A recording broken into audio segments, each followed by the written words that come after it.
Let the court hear the case Hofstad v. United States of America. All rise for His Honor, Judge Dan Smith.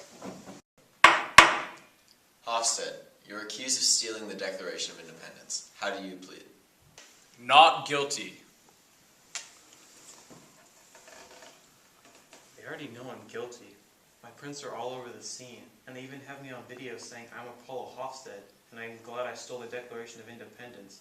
Just save me the embarrassment and plead guilty. I got this. And even if I don't, we're all just gonna die eventually anyways. Wait, what? Today the prosecution will prove beyond a reasonable doubt that the choice made by the defendant to steal the Declaration of Independence was an inauthentic choice. The prosecution will also prove beyond a reasonable doubt that the defendant isn't modeling for the rest of humanity. Finally, the prosecution will prove that the defendant is nothing but a mere coward and should be punished accordingly. Thank you. The defense will prove that the defendant acted out of free choice, and that the defendant did in fact act as a model for humanity. The defense by no means advocates the defendant's actions. However, what we ask is that the court agrees with Jean-Paul Sartre in his model for humanity. The defense asks one essential question: how can we judge a person's actions if each individual person has their own moral code? The defense says we cannot judge, and accordingly the court cannot convict a man who is merely acting freely and following his own moral compass.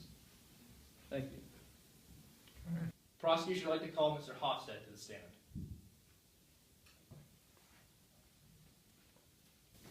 Do you promise to tell the truth, the whole truth, and nothing but the truth, so help you, Sartre? I choose. Mr. Hofstad, do you recall the day of July 4th? Yes. I was stealing the Declaration of Independence. And where were you during the time space of midnight to 4 a.m.?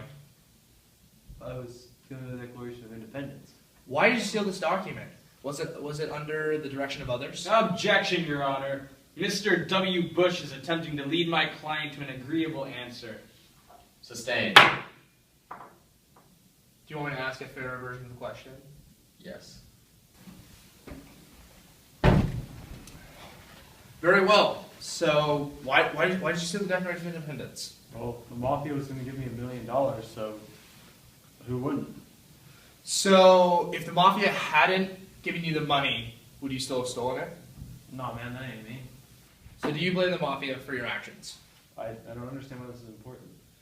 Do you blame the Mafia for your actions to steal the Declaration of Independence? Well, yeah.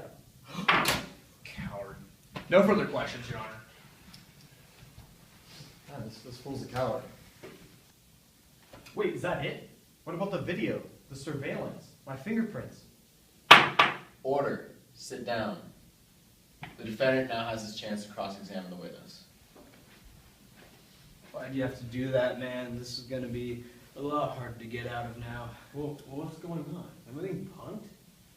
Mr. Hofstad, would you be comfortable with others acting as you have given the circumstances if others were given the chance to steal the document under the direction of the Mafia?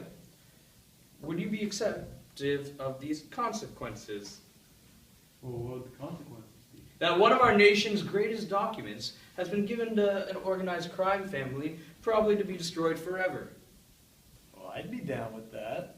You see, as long as the defendant is acting as a model for all of humanity, then what he has done is perfectly moral. There are no a priori values in this court that can possibly follow in order to reach a verdict.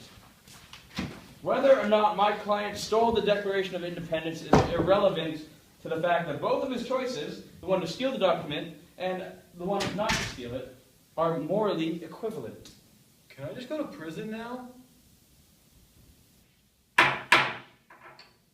The court finds Mr. Hofstad innocent. Because the court cannot consciously deprive another human of freedom. To lock away Mr. Hofstad would be inherently contradictory to the existentialist doctrines of the court. Yeah, great work, buddy. Thank you, sir. Thank you. Man is magnificent. Sorry, damn it! For that closing statement, the verdict is changed to guilty. Mr. Hofstad, you will be condemned to pushing a boulder up a hill for the rest of your life. Fantastic job. Fantastic job. That's right there. Done messed up.